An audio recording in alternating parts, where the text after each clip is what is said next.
Olá, queridos! Sejam bem-vindos ao nosso 5º encontro do 2º Seminário de Educação Clássica Cristã, um retorno à beleza. Seremos envolvidos pela apaixonada professora Angélica Vitalino, que discorrerá acerca da beleza na literatura. O ofício de formar leitores na sociedade brasileira, sobretudo em solo potiguar, tem que ser cumprido. E Angélica Fernandes de Oliveira Vitalino, professora da rede pública desde o ano de 2000, com formação em letras pela Universidade Federal do Rio Grande do Norte e pós-graduada em psicopedagogia pela mesma instituição, empenha-se neste propósito. Desde 2011, assessora o premiado projeto Parnamirim, um rio que flui para o mar da leitura e, para o esforço de democratizar o livro em um país não leitor, vale-se da força que advém da família Vitalino, que inclui 3 leitores em processo de conquista, e da inspiração do Salmo 45:1, usando a língua como a pena de um destro escritor para falar das coisas boas do rei, e das palavras da escritora mineira Adélia Prado. Louvai ao Senhor, livro, meu irmão, com vossas letras e palavras, com vosso verso e sentido, com vossa capa e forma, com as mãos de todos que vos fizeram existir, louvai ao Senhor.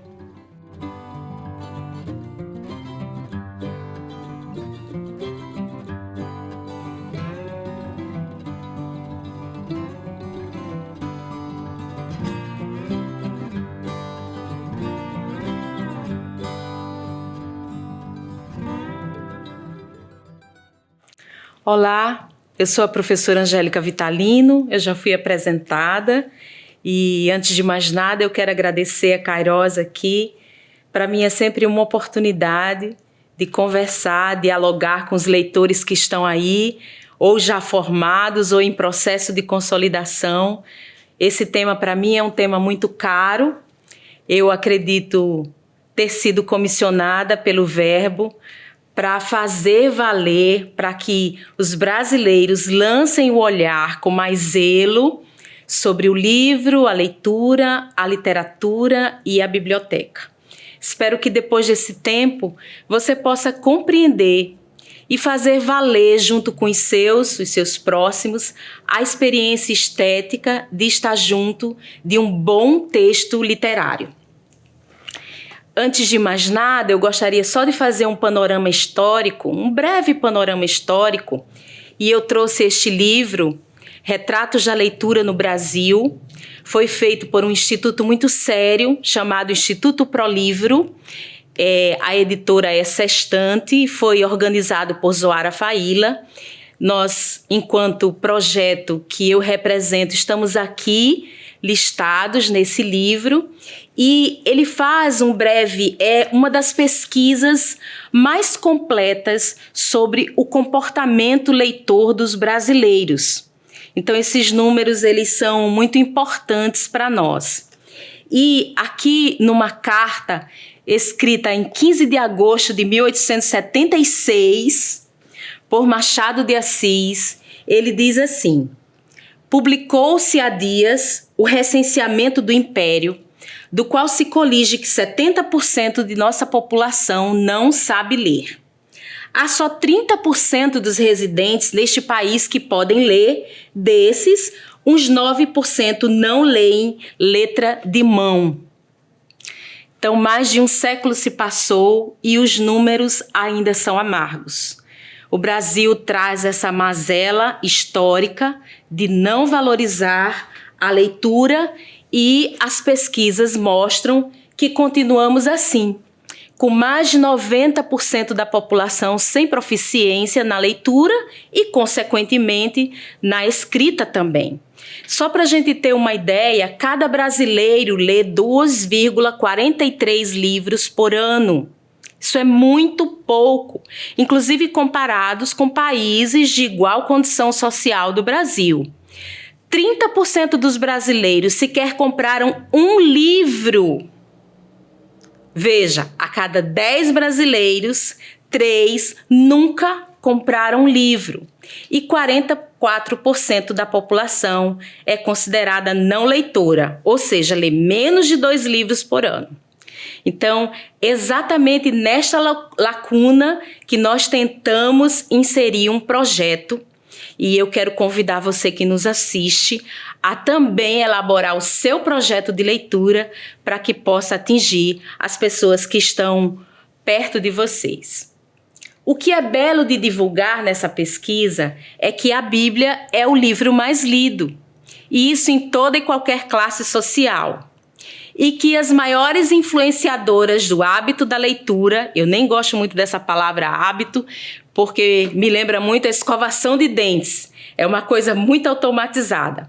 Mas enfim, as pessoas que mais influenciam os outros a lerem são as mães. Então isso é muito legal. Depois o professor. Então, antes de mais nada, eu gostaria de conversar com você e relembrar a você o que é literatura. Literatura é a arte da palavra. Então, talvez até o título dessa palestra aqui, A Beleza na Literatura, seja um tanto redundante, porque eu já estou falando que se o texto é literário, ele carrega em si beleza. Graciliano Ramos, num texto metalinguístico, ou seja, num texto em que fala da própria linguagem, do próprio processo de escrita, ele diz uma coisa interessantíssima. Ele, que é alagoano, ele escreve assim: deve-se escrever da mesma maneira com que as lavadeiras lá de Alagoas fazem seu ofício.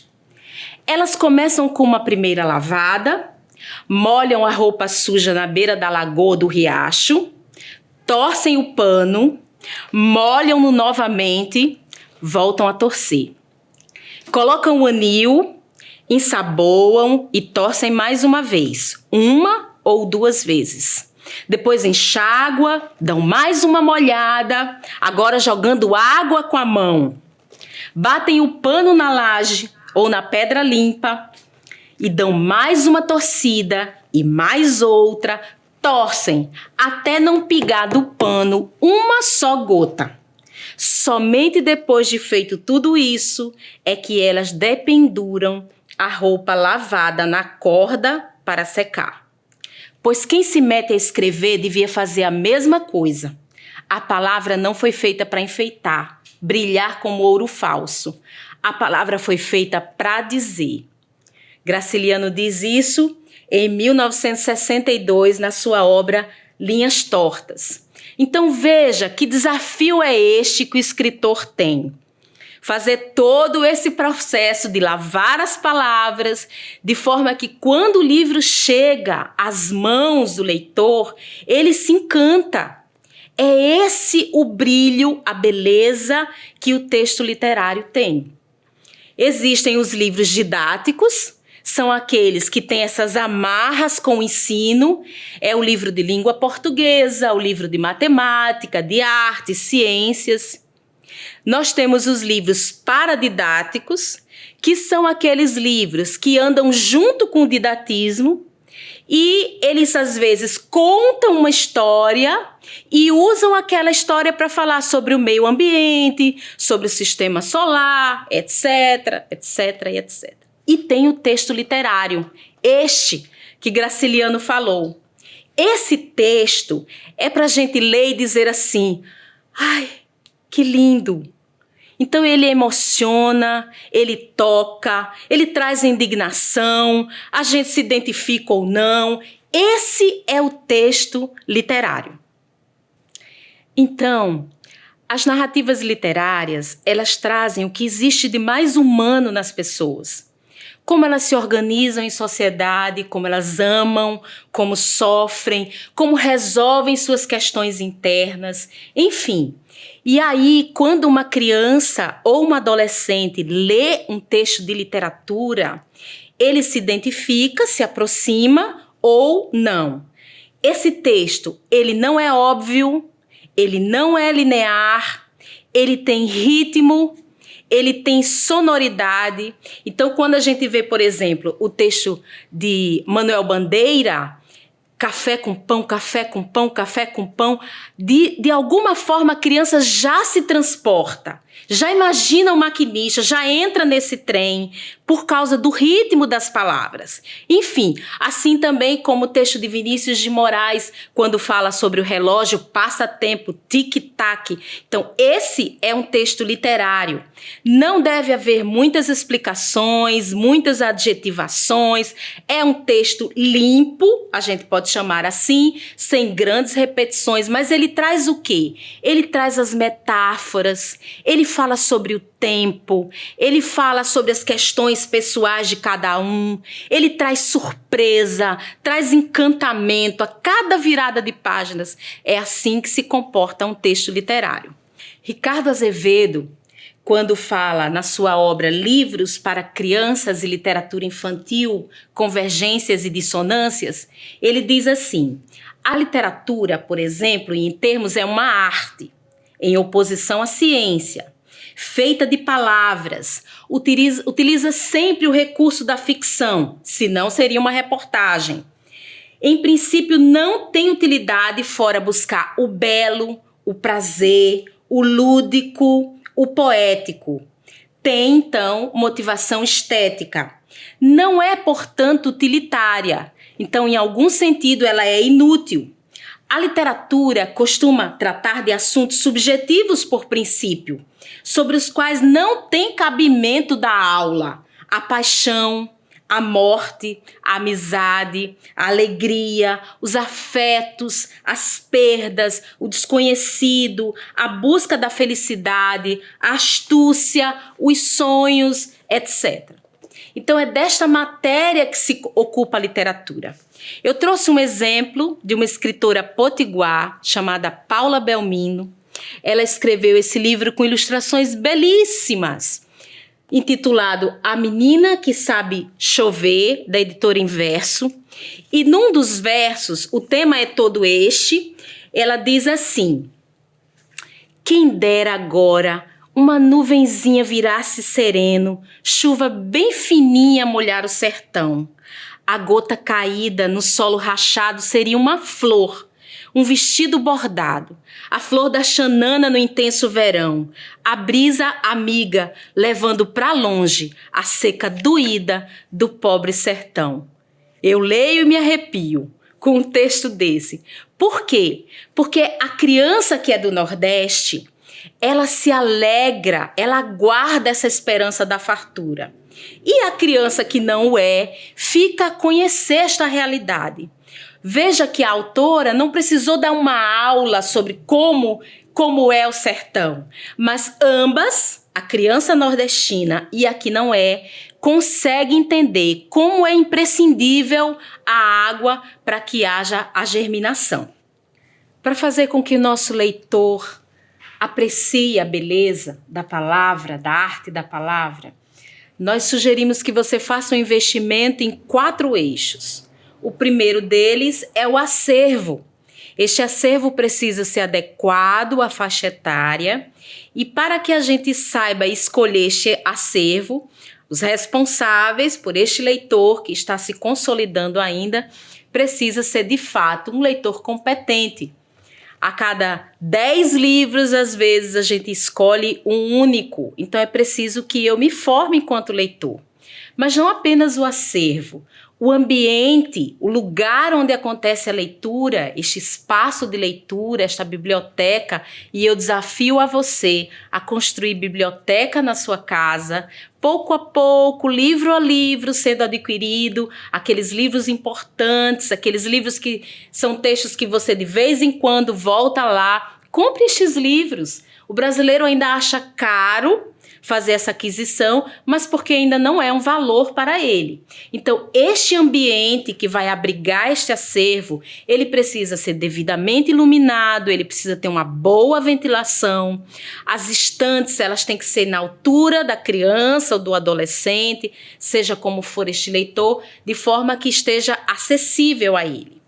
Uma outra coisa é a gestão desse espaço. há que se ter uma periodicidade das atividades que são feitas nesse espaço. A gente precisa ter uma programação para esse espaço. Então, datas importantes no Brasil, como o Dia do Livro, como o Dia da Literatura Infantil, podem ser celebradas. São datas importantes para cada um. E a última coisa, eu diria que é a mais importante, se você não tiver o espaço, se você não tiver uma grande biblioteca, e, enfim, você pode ser o mediador de leitura. Quem é o mediador de leitura? É este que faz a ponte entre o livro e o leitor. Ele possibilita este encontro. Então, para que você seja um mediador de leitura, a primeira condição é que você seja um leitor. Você precisa ser um leitor. Você precisa se encantar primeiro com o livro para depois apresentar ao outro, ao ouvinte. Então, eu preciso ter uma intencionalidade clara daquilo que eu vou fazer, eu preciso ter objetivos definidos e eu preciso ser competente. Por exemplo, na questão da prosódia, que é o canto da leitura, eu preciso envolver este outro com essa leitura, porque toda história, toda narrativa ou todo poema, enfim, todo texto literário, ele é construído com as devidas pontuações. Há pontos altos do enredo, há pontos baixos do enredo e a gente precisa obedecer esta cadência. Como nós estamos falando de promoção de leitores, eu quero compartilhar com vocês um leitor que nós desejamos muito fazer. Quem descreveu ele foi Carlos Drummond de Andrade, no seu poema Biblioteca Verde. E ele diz assim: Papai, me compra a Biblioteca Internacional de Obras Célebres. São só 24 volumes encadernados em percalina verde. Meu filho, é livro demais para uma criança. Depois, chega cheirando a papel novo, mata de pinheiros toda verde. Antes de ler, que bom passar a mão ao som da percalina, esse cristal de fluida transparência. Verde, verde, sou o menino mais feliz das redondezas. Amanhã começo a ler, hoje não. Tudo que sei é que ela me ensina, o que saberei, o que não saberei nunca, está na biblioteca em verde murmúrio de flauta percalina eternamente. Este menino que traz em si o desejo pela leitura, certamente ele foi instigado por um leitor mais competente. Falando ainda do mediador de leitura, quando a gente apresenta esta obra para a criança, ou para o adolescente, ou para o nosso par, eu preciso ter estratégias de leitura.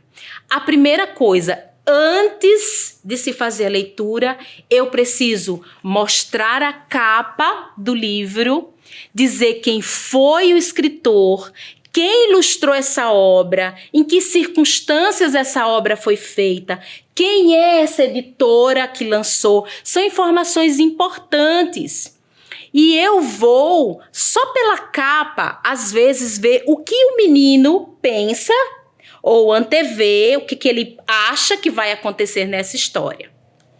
Esse livro é O Alvo, escrito por Ilan Brenneman, e ele é um reconto judaico de uma história de alguém que se propõe a ser professor. E ele é um livro muito legal, criança. Sabe por quê? Olha só. Que legal! O alvo! Estão vendo? Que interessante!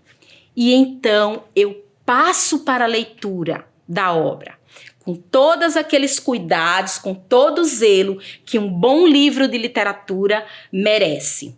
Depois da leitura, eu vou verificar se aquelas previsões que o menino disse, eu acho que essa história é sobre um arqueiro. Eu acho que essa história é sobre um professor. E aí eu ativo a compreensão e a interpretação desta obra. E assim nós seguimos a leitura. Obras como Adivinha Quanto Eu Te Amo, de Sam Bradley, é um livro interessantíssimo, porque é um livro que me dá a oportunidade de troca de afetos. Como é um livro que há uma repetição grande e as crianças amam isso, eu te amo até, e vai aumentando os limites desse afeto, é um livro que nos dá oportunidades da troca de afetos na família.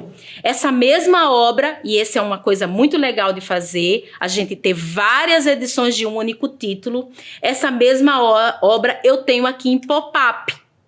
Vejam como as figuras saltam e como é interessante para uma criança ver que o coelhinho saltou. O coelhinho saltou e fica muito perto da criança. Olha que legal. É claro que para crianças pequenas nós precisamos ter um zelo muito maior, né? Porque elas querem colocar na boca e virar para lá e para cá, mas são comportamentos leitores que nós vamos ensinando também a ter zelo com o objeto livro. Os caminhos para que um leitor se consolide, eles são muito diversos. São muitas as estratégias que a gente pode utilizar. Mas a gente já pode dizer que é preciso que se percorra um caminho com ricas oportunidades que os pais, os professores precisam possibilitar. Quando eu falo de crianças pequenas, e eu posso até me arriscar a falar de bebês, eu trago aqui uma escritora chamada Yolanda Reis, ela é colombiana e ela escreveu A Casa Imaginária, Leitura e Literatura na Primeira Infância. E ela diz assim na página 23. As provas modernas de monitoramento fetal demonstram que os estímulos auditivos provocam mudanças na taxa cardíaca e produzem respostas motrizes, como chutes, o que comprova que desde uma época muito precoce, como as 20 semanas de gestação, o sistema auditivo processa parte dos sons que se filtram através do líquido amniótico. Essa criatura agachada no ventre, está imersa desde já na experiência da linguagem. Somos sujeitos da linguagem e lemos antes de ler.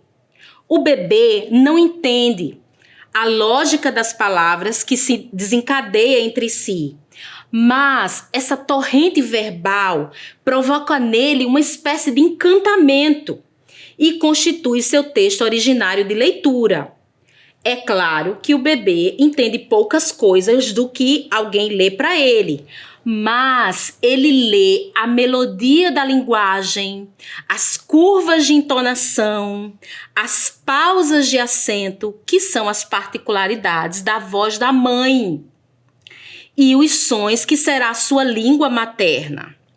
Então, veja que a mãe intuitivamente também faz isso, sabe disso, entende este conceito.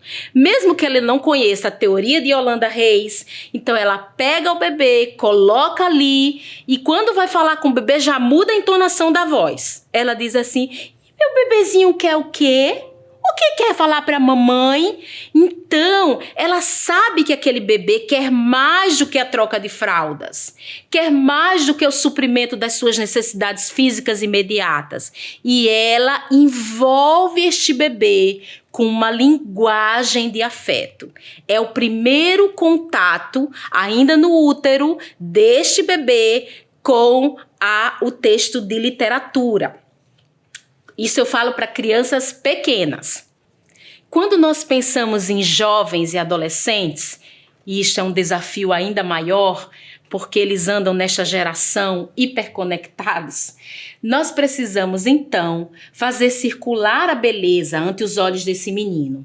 Então, ações como, por exemplo, diferenciar uma obra escrita, este gênero, e um filme homônimo, né, com o mesmo nome, compreendendo o papel da linguagem verbal, a linguagem não verbal, parece ser um bom exercício. E muitos outros exercícios, como levar esses leitores informação para visitar bibliotecas, para visitar livrarias, confeccionar em família, por exemplo, um livro cartoneiro, que são estes livros. Esse aqui é do meu amigo Francisco Martins, potiguar também. São esses livros que são impressos e eles são, veja, colados com tecido, costurados à mão. Então veja que interessante poder fazer uma atividade desta em família, um livro cartoneiro. Ou visitar outros espaços culturais. Você conhece a Academia de Letras da sua cidade? Já foi? Aqui no Rio Grande do Norte, por exemplo, é um prédio belíssimo, que a própria fachada do prédio tem como lombadas de um livro. Então, são, para além da literatura, são monumentos físicos interessantes de se visitar. Belo. Enfim.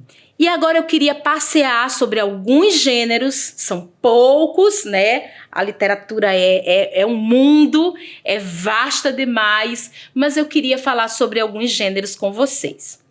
O primeiro, e um que é imprescindível para a infância, é a poesia. Essa linguagem lírica, ela fundamenta o universo da criança. Então vai ser por meio da poesia que a gente vai poder trabalhar a ludicidade. Então, eu trouxe 3 versos de um poeta mineiro chamado Manuel de Barros, que diz assim: tem um livro sobre águas e meninos. Gostei mais de um menino que carregava água na peneira. Veja só, quando eu trago esse texto para reflexão, a pergunta é: o que é carregar água na peneira? Veja como dá margens para a interpretação. Quando eu falo de jovens, adolescentes e até crianças também, eu trago o exemplo de Patativa do Assaré.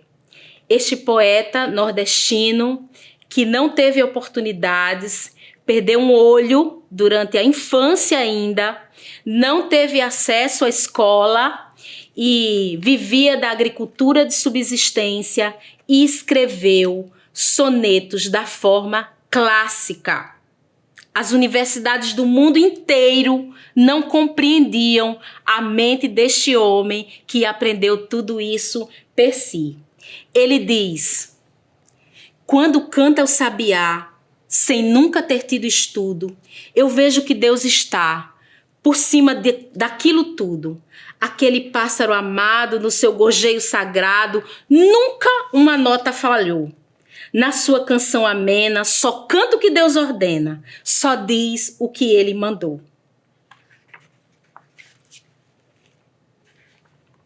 E ele diz assim ainda, nesta obra Patativa do Assaré, da editora Paulinas, Porta-Voz de um Povo, escrito por Antônio Iraildo Alves de Brito.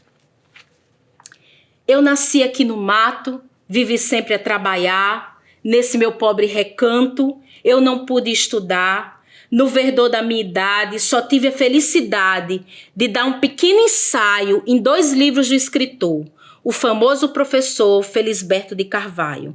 Depois que os 2 livros eu li, fiquei me sentindo bem e outras coisas aprendi sem ter lição de ninguém. Na minha pobre linguagem, a minha lira servagem, canto que minha arma sente e o meu coração encerra as coisas da minha terra e a vida da minha gente.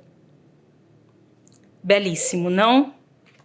Belíssimo. Patativa do Assaré está por aí. Depois de falar sobre a poesia, eu gostaria de estimular você a ler livros de memórias. A memória é a beleza do passado que é trazida para nós através do papel. Nós realmente precisamos resgatar a nossa história para que a gente se situe no mundo. Então, esta é uma outra autora do Rio Grande do Norte, Ana Cláudia Trigueiro. Ela escreve esta obra, Francisca, é uma memória da família dela.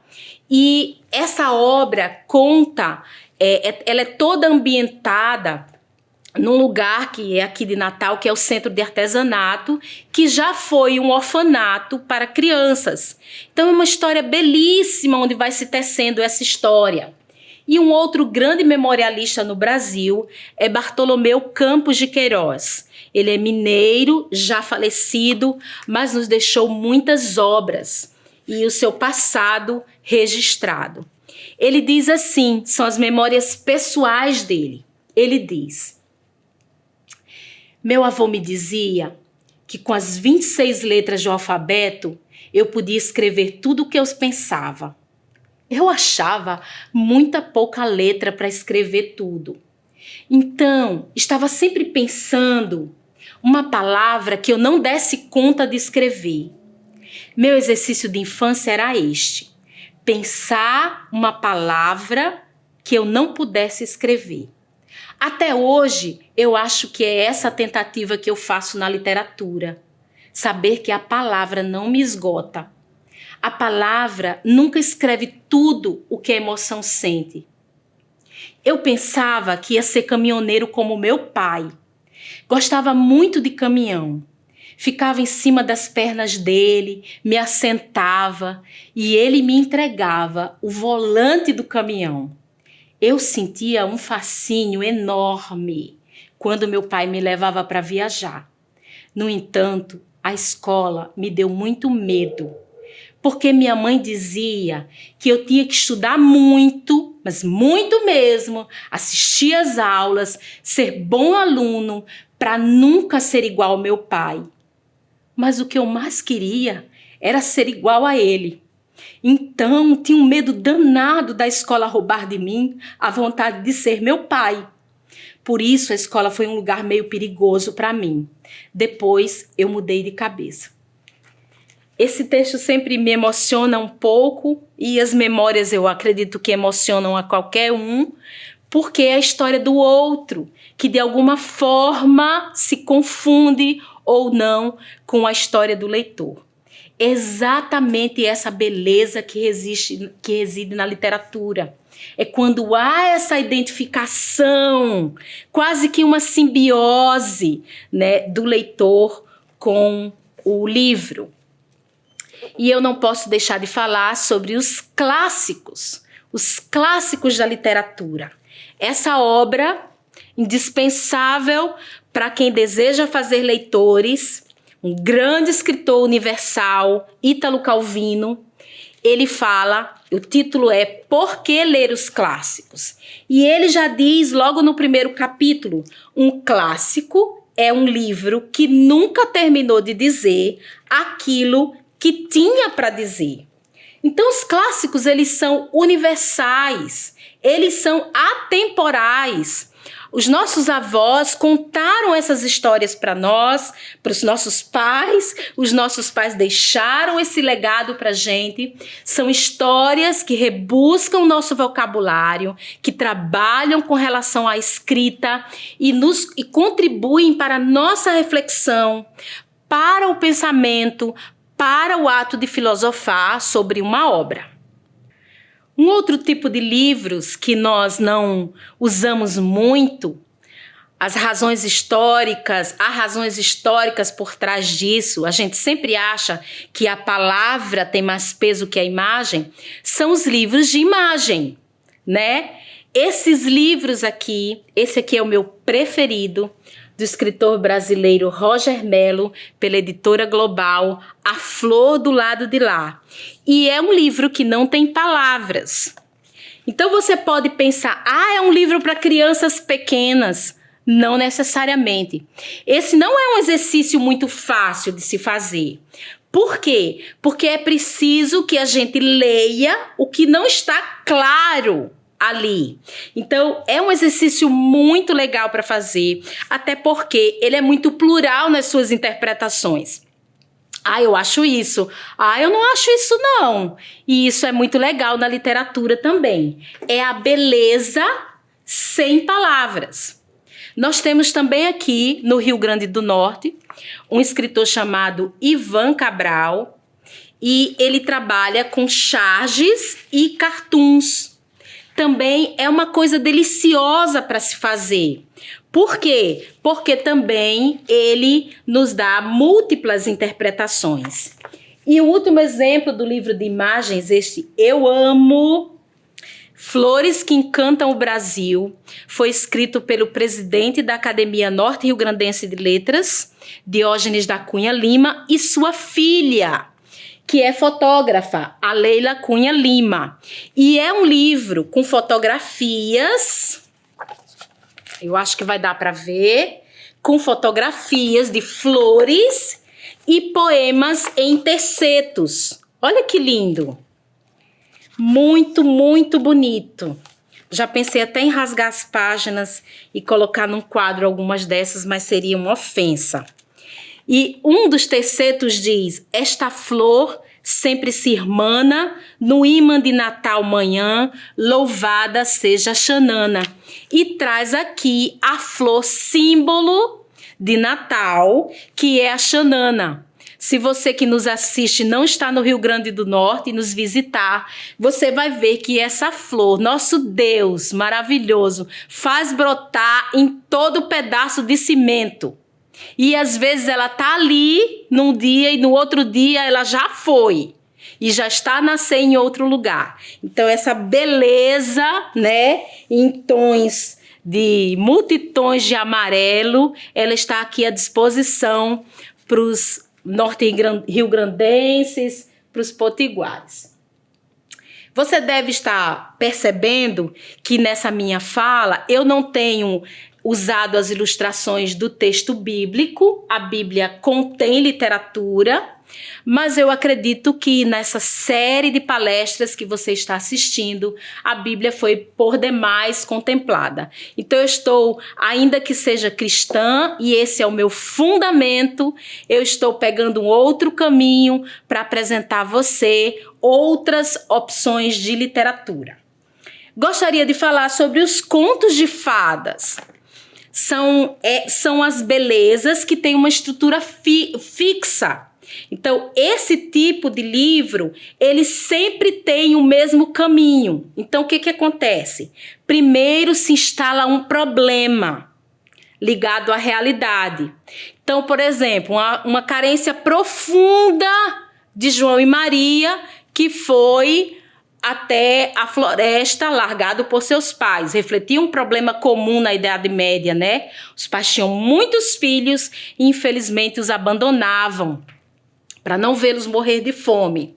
Depois vem a busca de soluções. Então, o patinho feio, depois que descobre que não é da família, ele sai a procurar quem é a sua mãe de verdade. E depois, a solução é restaurada. Então, depois que o menino começa a ler, essa é uma obra muito cara para mim, os contos de Hans Christian Andersen, da editora Paulinas.